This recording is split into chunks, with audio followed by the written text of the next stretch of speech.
Namaste people, welcome back to this channel. In this video, this is the continuation of herpes virus. Before two videos about morphology, next one is pathogenesis and classification and clinical manifestations. In this video, I will discuss about the lab diagnosis, treatment and prevention of herpes virus. So this is the last video of herpes virus. Generally, lab diagnosis. Lab diagnosis in primary infection, the tests are sensitive. In first lab diagnosis of some side headings. First one is cytopathology. Cytopathology. Cyto means cell. Cells pathology. Cells pathology means generally in cells pathology we have this in this have Jack's preparation. Cytopathology have Jack's preparation. In this preparation, we should take the scarpings from the base of the lesion. Before we will discuss about the what are the cutaneous lesions and other lesions. So from the facial, oral, mucal lesions also discussed about in previous video.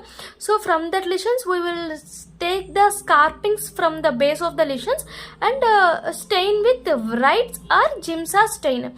What is Jack's preparation? See, in Jack's preparation, we will see about the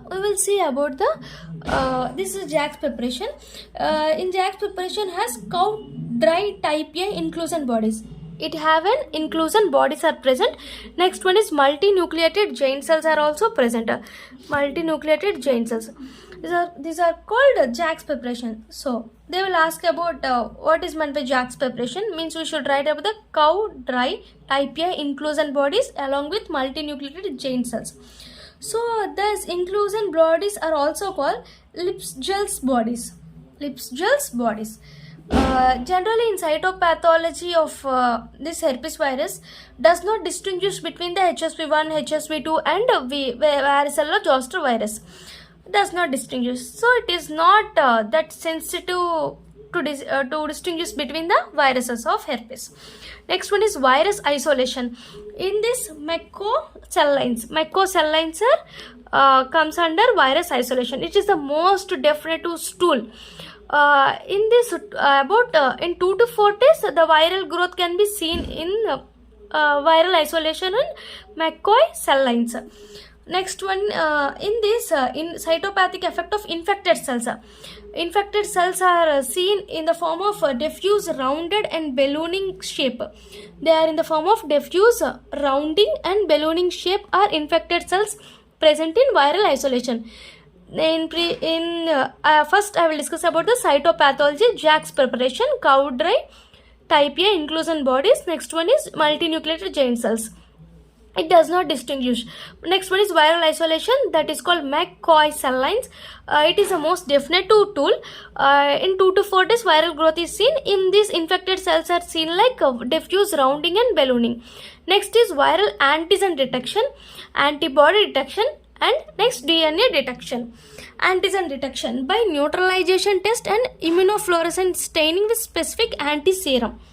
Neutralizing and IF staining. IF helps in distinguish between the HSV1 and HSV2. So it is the one of the differentiative test for herpes virus.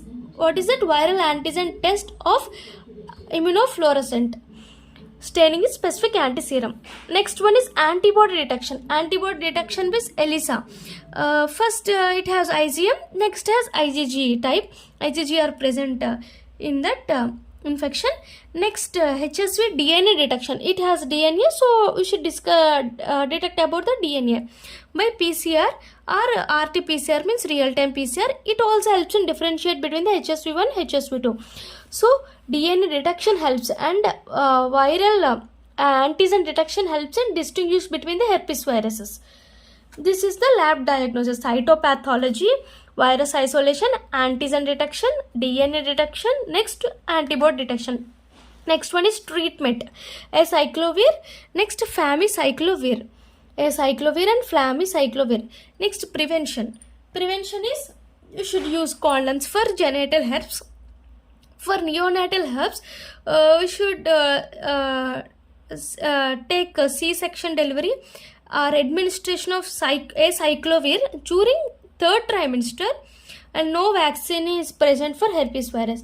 This is the lab diagnosis and treatment and prevention of herpes virus.